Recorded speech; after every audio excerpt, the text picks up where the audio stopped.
lágbára Ọlọ́run, àmín. Ìròyìn fẹ́lifẹ́li náà ló ń dé sí ojú ìwòran yín láti iléeṣẹ́ wa ìròyìn fẹ́lifẹ́li online tv. Lónìí ti ṣe ọjọ́bọ̀ Thursday ọjọ́ 5 nínú oṣù kẹfà ọdún 2025.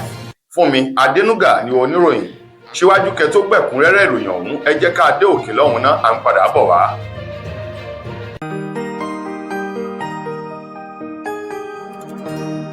Ìròyìn fẹ́lifẹ́li TV, àjààbálẹ̀ làwọn ìròyìn ti wà, máa wò lóòrèkóòrè.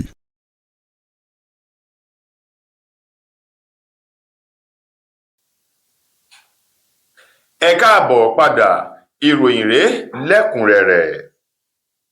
Ilé-iṣẹ́ ààrẹ orílẹ̀-èdè wa Nàìjíríà ni wọ́n ti gbé ọ̀rọ̀ kan bóde sí àwọn ẹgbẹ́ alátakò àti gbogbo àwọn èèyàn tí wọ́n fẹnu yùmùyùmù kún ètò ìṣèjọba Bọ́lá Tinubu wípé kò ṣe dáadáa o. Ṣé Yorùbá bọ̀ wọ́n ní ẹni bá béèrè ọ̀rọ̀ nífẹ̀dí rẹ̀ láti gbọ́.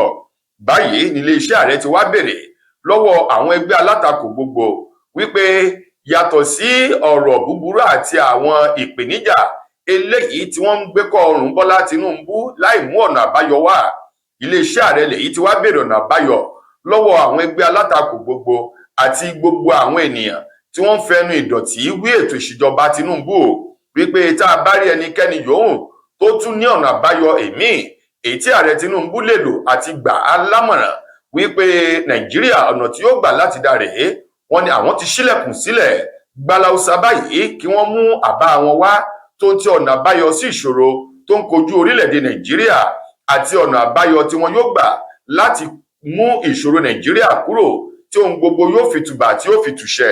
Iléeṣẹ́ ààrẹ sọ wípé àwọn kórìíra àwọn ènìyàn tó jẹ́ wípé àríjẹ nídìí ìwà ìbàjẹ́, àrítẹnimọ̀ wí tó fi apá àdìgẹ̀rẹ̀jẹ̀ fi bó tirẹ̀ mọ́lẹ̀ wípé àwọn kórìíra irú àwọn èèyàn bẹ́ẹ̀. Wọ́n ní yàtọ̀ sí gbogbo àwọn èèyàn tí wọ́n ń fi ẹnu kún ètò ìṣèjọba Tinubu àti àwọn ẹgbẹ́ alátakò wọ̀nyí tí ó jẹ́ wípé wọ́n kàn ń mú àwọn nǹkan tí ò dá jáde nínú ìrìn àjò àti àgbékalẹ̀ ètò ìṣèjọba Tinubu. Wọ́n ní mélòó nínú wọn ló ti mú ọ̀nà àbáyọ wá ṣùgbọ́n tó jẹ́ pé Tinubu ò gbà o. Wọ́n ní nípa ìdí èyí kò sí nǹkan kan eléyìí tó ń lọ nílẹ̀ yìí tí wọ́n mọ̀ wípé ọgbọ́n òṣèlú òun náà ni gbogbo wọn ń lò. Gẹ́gẹ́ bí ọ̀rọ̀ náà ti jáde látọwọ́ ẹni tó jẹ́ olùdámọ̀ràn pàtàkì sí ààrẹ lórí ọ̀rọ̀ ìròyìn àti ìbáraẹnisọ̀rọ̀ ọ̀gbẹ́ni Sunday Dare, èyí tó ní báyìí làwọn ti ṣetán láti tẹ́tí bẹ̀lẹ̀ jẹ́ gbọ́ ohùn àti ọ̀nà àbáyọ sí ìṣòro orílẹ̀-èdè yìí láti ẹnu àwọn alátakò àti gbogbo àwọn èèyàn tí wọ́n bá lóhun tó dáa láti fi ran ètò ìṣèjọba Tinubu lọ́wọ́ o. Ẹ̀wẹ̀, ẹni tó ti fìgbà kan jẹ́ gómìnà tẹ́lẹ̀ rí ní ìpínlẹ̀ Imo, Rochas Okorocha, ó mà ti ní gbọ̀ngbọ̀n báyìí lòun fi ẹsẹ̀ méjèèjì dúró sínú ẹgbẹ́ òṣèlú APC àti pé tinú tọkàntara òun lòun fi wà dígbí báyìí lẹ́yìn Bọ́lá Ahmed Tinubu tí í ṣe ààrẹ orílẹ̀-èdè wa Nàìjíríà. Okorocha ló ní òun gbọ́ àwọn ìròyìn ẹlẹ́jẹ̀ kan èyí tó ń tàn káàkiri orí ayélujára wípé òun ti ń kó àwọn aṣọ, bàtà àti ọ̀pọ̀lọpọ̀ àwọn ẹrù òun lòun ti dì kalẹ̀ báyìí láti kúrò nínú ẹgbẹ́ òṣèlú APC lọ sínú ẹgbẹ́ òṣèlú míì. Ó ní irọ́ gbu lọ̀rọ̀ tí wọ́n ń sọ o.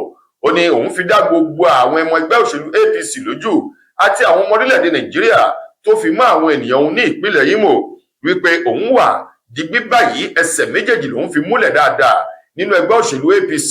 Òun ò ṣetán láti kúrò, bẹ́ẹ̀ sì ni kò sí nǹkan kan tó lè lé òun kúrò nítorí a kì í gbàkàtà lọ́wọ́ akítì, kò sẹ́ni tó lè gbálé bàbá ọmọ lọ́wọ́ ọmọ o. Okorocha wá rọ àwọn ènìyàn wípé kí wọ́n tó máa gbé ìròyìn káàkiri kí wọ́n rí dájú wípé ojúlówó ìròyìn tó jáde láti ẹnu ẹni tí nǹkan ṣẹlẹ̀ sí òun ni ọ̀rọ̀ náà kí wọ́n tó máa gbé káàkiri. Àwọn ẹgbẹ́ igun òṣìṣẹ́ ti ẹ̀ka ètò ìdájọ́ ní orílẹ̀-èdè Nàìjíríà, Judiciary Staff Union of Nigeria JUSUN, àwọn ni wọ́n ti fagilé ìyanṣẹ́lódì oníkìlọ̀ èyí tí wọ́n gùnlé láti ọjọ́ 1 oṣù kẹfà ọdún tá a wà yìí ni wọ́n ti fagilé o wípé báyìí kò sógun mọ́, kò síjà mọ́, bẹ́ẹ̀ sì ni kò sọ́tẹ̀ mọ́ o. Lẹ́yìn tí àwọn JUSUN ọ̀hún tí wọ́n gùnlé ìyanṣẹ́lódì láti fi ṣe ìkìlọ̀ àti pé àkíyèsí ìjọba àpapọ̀ sí àwọn àjẹsílẹ̀ owó ẹ̀tọ́ wọn tí wọ́n ti jẹ wọ́n o àti àfikún owó oṣù àwọn òṣìṣẹ́ èyí tí wọ́n ní àwọn ò tí ì bẹ̀rẹ̀ sí ní máa gba àfikún ọ̀hún èyí tí ìjọba àpapọ̀ lẹ̀ yìí sì ti yí owó àwọn òṣìṣẹ́ ọ̀hún lọ sókè sí o. Gẹ́gẹ́ bí ọ̀rọ̀ náà ti jáde láti ọ̀dọ̀ àjọ JUZUN, wọ́n ní láti bí oṣù 5 báyìí ńlá àwọn ò ti rí nǹkan tí ń jẹ́ òmìnira owó oṣù mọ́. Bẹ́ẹ̀ sì ni àwọn àjẹmọ́nú kan wà èyí tí ìjọba àpapọ̀ ti ṣèlérí rẹ̀ fún wọn ṣùgbọ́n tí wọ́n kọ̀ jálẹ̀ láti mú ìlérí náà ṣẹ o. Wọ́n ní ẹlẹ́ẹ̀kẹta nínú ọ̀rọ̀ ọ̀hún ní owó oṣù àwọn òṣìṣẹ́ ẹgbẹ̀rún lọ́nà náírà 70,000 naira èyí tí wọ́n ní ìjọba àpapọ̀ wọ́n ti ní kí wọ́n bẹ̀rẹ̀ sí ní máa san fún àwọn òṣìṣẹ́ ṣùgbọ́n tí àwọn ò tí ì rí tiwọn. Wọ́n ní àwọn nǹkan wọ̀nyí ni wọ́n ti ń pe ìjọba nítorí lemọ́lemọ́ ṣùgbọ́n tí wọ́n kọ̀ jálẹ̀ láti gbọ́ wọn o. Ìwọ́de àti ìfẹ̀hónúhàn tó ń ti ìyanṣẹ́lódì náà tí wọ́n ṣe òun ló tètè pe àkíyèsí ìjọba àpapọ̀ tí wọ́n sì ti jọ jókòó yí tábìlì pò láti wo ọ̀nà tí wọ́n yóò gbà tí ẹ̀ka ètò ìdájọ́ àti àwọn òṣìṣẹ́ ní ẹ̀ka ètò ìdájọ́ lórílẹ̀‐èdè Nàìjíríà tí wọn yóò fi máa wà nínú yọ̀tọ̀mì ìgbádùn aláìlẹ́gbẹ́ tó ń gbogbo yóò sì máa lọ sẹ́lẹ́sẹ́ bí àti kọ̀wé rẹ̀ lọ́nà ìrọ̀rùn ni o. Àjọ eléyìí tó ń rí sí ìkànnì ìbáraẹnisọ̀rọ̀ ní orílẹ̀‐èdè Nàìjíríà Nigerian Communications Commission NCC àwọn ni wọ́n ti pa láṣẹ o fún àwọn ilé ìfowópamọ́ ní orílẹ̀‐èdè Nàìjíríà wípé ní ìgbàkigbà àti àsìkò yòówù tí àwọn oníbàárà àwọn ilé ìfowópamọ́ gbogbo tí wọ́n bá ti lo nọ́mbà kélébé kan èyí tí wọ́n fi ń ṣe pàṣípààrọ̀ owó yálà láti ju owó jáde àbí láti gba owó wọlé tàbí yẹ àpò àsùnwọ̀n ìfowópamọ́ wọn wò nílé ìfowópamọ́ èyí tí a mọ̀ sí USSD.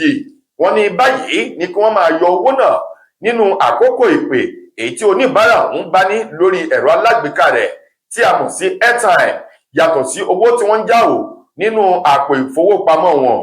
NCC tó sọ̀rọ̀ náà tí wọ́n sì ti ní ìgbésẹ̀ náà ti bẹ̀rẹ̀ láti ọjọ́ 3 nínú oṣù kẹfà ọdún tá a wà nínú rẹ̀ yìí. Ẹnikẹ́ni yòówù tó ti ní àpò ìfowópamọ́ tó bá ti lo nọ́mbà kélébé USSD báyìí ni wọn yóò máa yọ owó nínú àkókò ìpè tí onítọ̀hún tó ní lórí ẹ̀rọ alágbèéká rẹ̀ gẹ́gẹ́ bí àjọ NCC bí wọ́n ti fi ọ̀rọ̀ ọ̀hún lélẹ̀.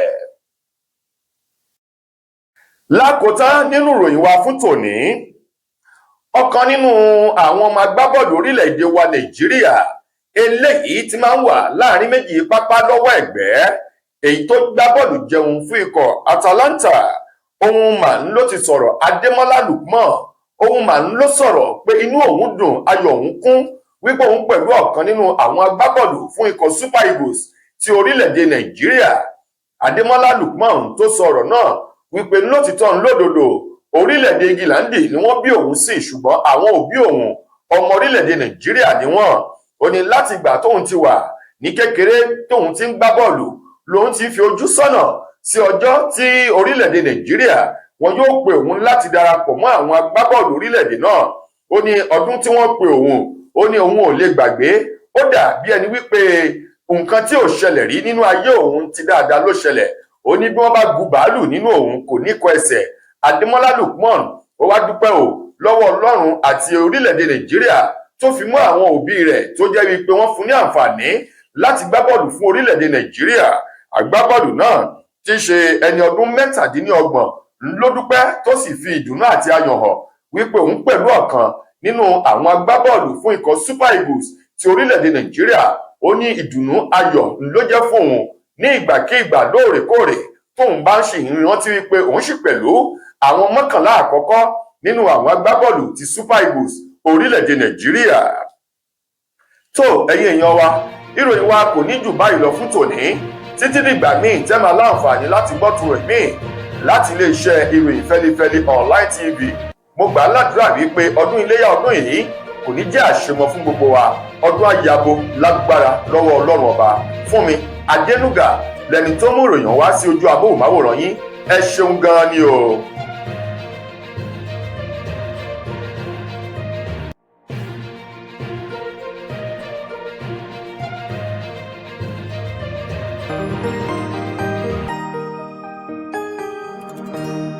Ìròyìn Fẹ́lifẹ́li TV àjààbálẹ̀ làwọn ìròyìn ti wà máa wò lóòrèkóòrè.